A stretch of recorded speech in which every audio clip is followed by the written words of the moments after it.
우리 하나님 말씀 찾도록 하겠습니다. 마가복음 11장 1절에서 19절까지 말씀입니다. 마가복음 11장 1절에서 19절까지 말씀입니다.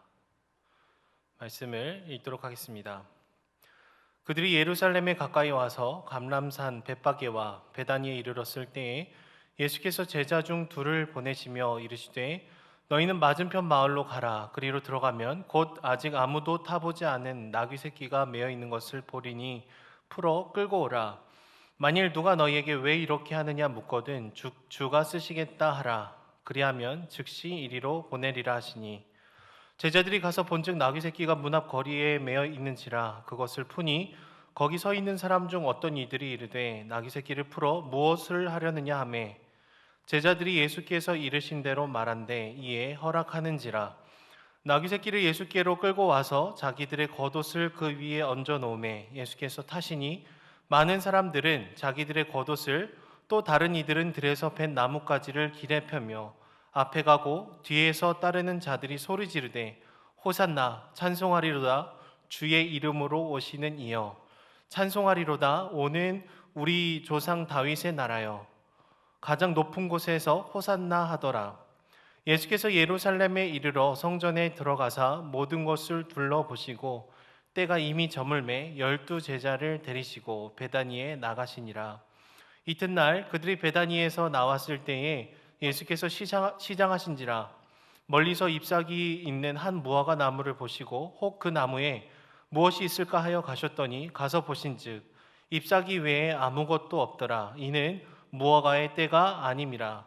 예수께서 나무에게 말씀하여 이르시되 이제부터 영원토록 사람이 내게서 열매를 따먹지 못하리라 하시니 제자들이 이를 듣더라. 그들이 예루살렘에 들어가니라. 예수께서 성전에 들어가사 성전 안에서 매매하는 자들을 내쫓으시며 돈 바꾸는 자들의 상과 비둘기 파는 자들의 의자를 둘러 엎으시며 아무나 물건을 가지고 성전 안으로 지나다님을 허락하지 아니하시고 이에 가르쳐 이르시되 기록된 바 내 집은 만민이 기도하는 집이라 칭함을 받으리라고 하지 아니하였느냐. 너희는 강도의 소굴을 만들었도다 하시매 대제사장들과 서기관들이 듣고 예수를 어떻게 죽일까 하고 꾀하니 이는 무리가 다 그의 교훈을 놀랍게 여김으로 그를 두려워함일러라. 그리고 날이 저물매 그들이 성 밖으로 나가더라. 아멘. 여러분 동상이몽이라는 말이 있습니다. 같은 침대에 누워있는 부부라고 할지라도 전혀 다른 꿈을 꿀 수가 있는 것이죠. 겉으로 보이는 행동을 똑같이 할 수 있지만 서로 다른 생각을 할 수 있는 것이 사람입니다.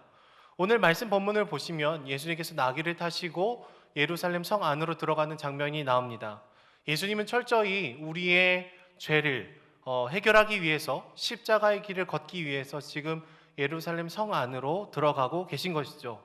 하지만 예루살렘 성 안에 있었던 이스라엘 백성들은요 전혀 다른 꿈을 꾸고 있습니다. 동상이몽인 것이죠. 예수님은 스가랴 9장 9절에 예언이 되어 있는 말씀, 즉 나중에 메시아가 올 텐데 그는 공의로우시며 구원을 베푸시며 겸손하여서 나귀를 타시나니 나귀의 작은 것 곧 나귀 새끼니라 라는 이 말씀을 실현하기 위해서 어린 나귀를 타고 지금 예루살렘 성 안으로 들어가고 계십니다. 본인이 구약에 예언이 되어 있는 메시아이심을 드러냄과 동시에 사실은 힘과 권력과 능력으로 임하는 정치적인 메시아가 아니라 낮아지고 섬기는 자로서의 모습을 드러내고 있는 것이죠. 하지만 예수님의 제자들과 그리고 예루살렘 성 안에 있는 이스라엘 백성들은 전혀 다른 반응을 보이고 있습니다. 겉옷을 나귀 위에 얹고 있고요. 그리고 옷과 나뭇가지를 흔들면서 예수님의 이름을 굉장히 찬양하고 있습니다. 호산나 찬송하리로다. 이 표현을 계속해서 반복하고 있는 것이죠. 여러분 겉옷을 깔고 흔들고 얹어놓는 이 행위는요 이 사람이 나의 왕입니다 라는 의미를 담고 있는 행동입니다. 그리고 호산나라는 이 표현은요 문자적으로 지금 우리를 구하소서라는 뜻을 가지고 있어요. 좀 더 정확하게 얘기를 하면 지금 우리를 로마의 압제에서 구해 주십시오라는 요청을 이게 더 적극적으로 표현을 하고 있는 것이죠. 그들이 지금 예수님을 굉장히 열렬히 환호하는 이유는요 예수님이 그들에게 생명을 주시고자 하는 방식과 전혀 상관이 없었습니다. 그저 내가 원하는 방식의 승리, 우리를 지배하고 있는 로마로부터의 우리를 힘과 권능으로 구해 주셔서 내가 원하는 세상을 좀 만들어 주십시오라는 잘못된 기대가 지금 반영이 되어 있는 것이죠. 그리고 그 다음에 나오는 내용은 무화과 나무에 대한 저주와 성전 안에 있는 여러 문제들을 해결을 하시는 장면이 나옵니다. 여러분, 보통 무화과 나무는 8월과 9월쯤에 수확을 한다고 합니다. 하지만 보통 3월부터도 잎이 무성해지면서 어느 정도의 열매를 맺는다고 해요. 예수님은 잎사귀가 무성한 무화과 나무를 보시고 무화과 나무 가까이 가시죠. 아마도 수확할 정도는 아니라고 하더라도 어느 정도의 먹을 열매가 있으리라 하고 다가가십니다. 하지만 다가가서 보니까요, 잎사귀밖에 없었다라고 기록이 되어 있어요.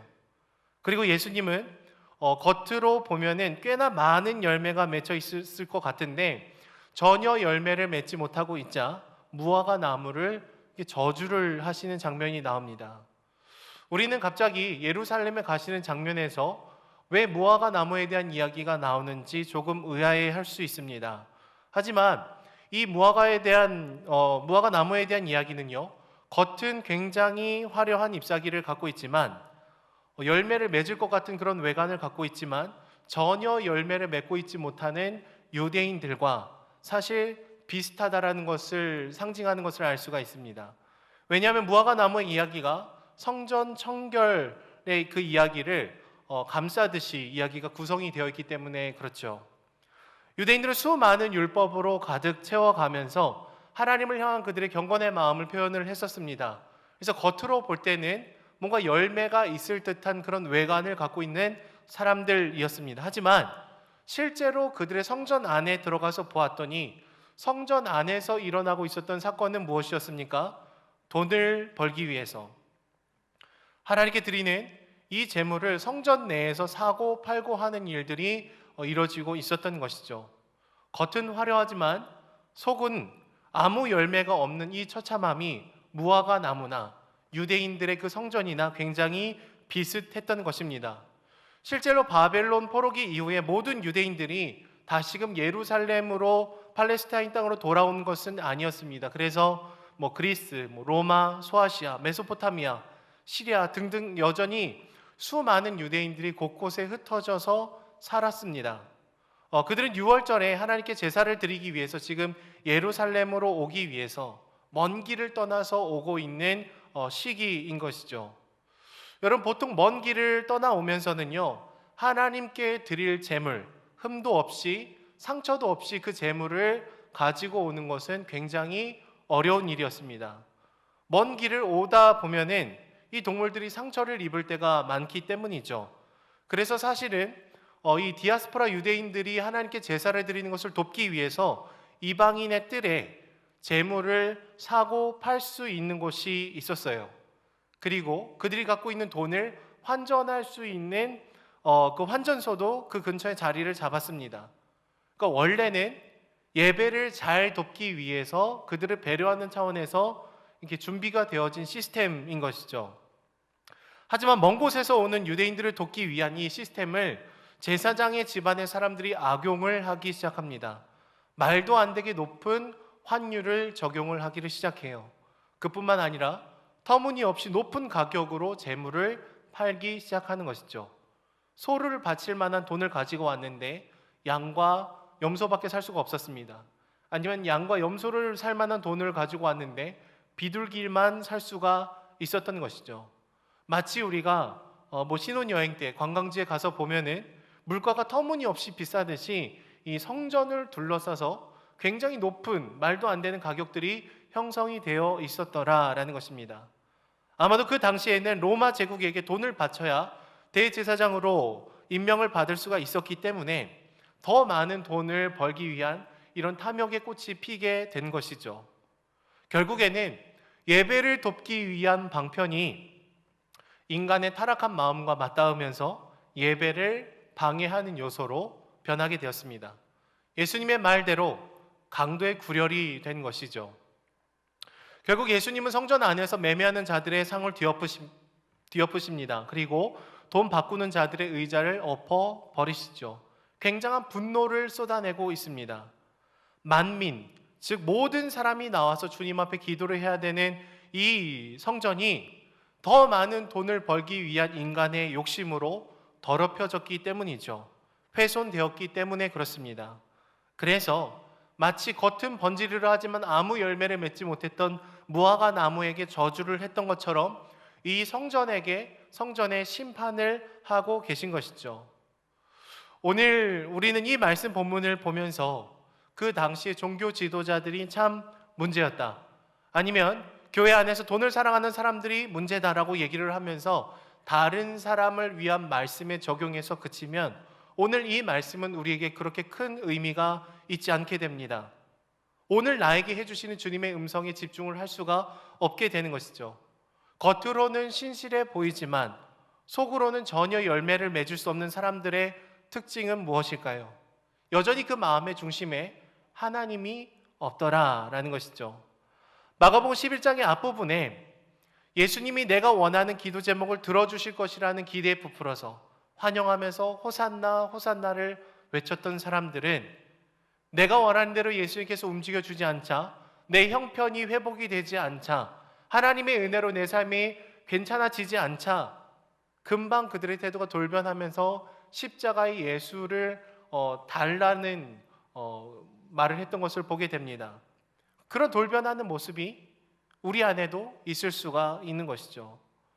하나님을 위해서 헌신하고 주님을 위해서 열심히 살면 내 삶이 괜찮아질 거다, 평안해질 거다, 내가 원하는 그 기대가 내가 원하는 때에 이루어지지 않으면 우리는 쉽게 주님으로부터 돌아서고 원망을 할 때가 많이 있는 것이죠. 마치 광야를 걸어갔던 이스라엘 백성들과 비슷한 모습이 우리 안에도 있을 때가 많은 것입니다.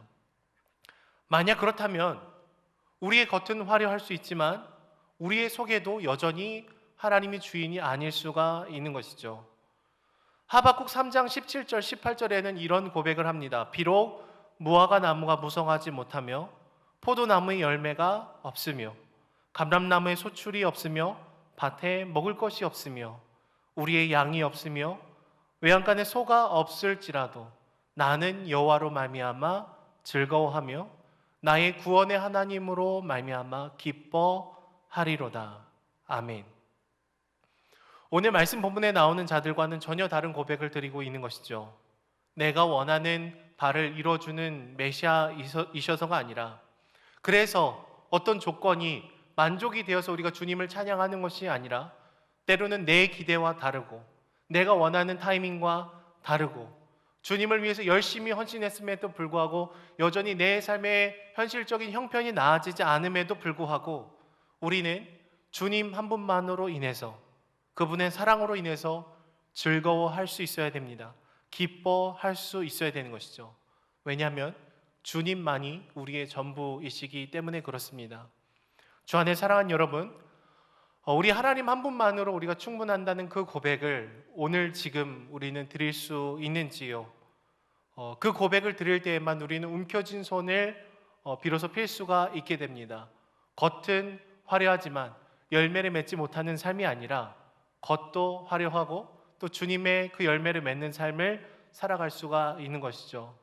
무엇보다 우리의 겉과 속이 일치되기 위해서 늘 우리 마음의 중심에 내가 왕이 되고자 하는 그 마음을 내려놓고 하나님 한 분이면 충분하다는 그 마음의 고백을 구체적으로 우리가 주님 앞에 드리며 나아갈 수 있었으면 좋겠습니다.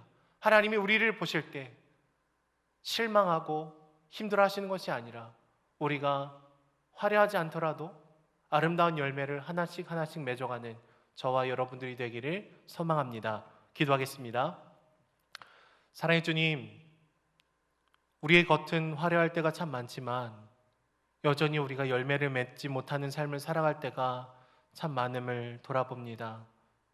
우리의 마음이 진실될 수 있도록 주님 붙들어 주시고, 때로는 우리의 기도의 제목이 우리가 원하는 때에 우리가 원하는 방법으로 이루어지지 않는다 할지라도 하나님 여전히 내 삶의 주인이셔서 하나님의 뜻이 이루어지는 것이 내게 가장 선하다는 귀한 믿음의 고백을 하며 나아갈 수 있도록 주님 우리를 붙들어 주시옵소서. 늘 우리 마음의 중심에 하나님보다 나를 사랑하는 마음이 많음을 고백하며 슬퍼하며 주님만을 더 깊이 사랑하며 나아갈 수 있는 저희들이 될 수 있도록 축복하여 주시옵소서.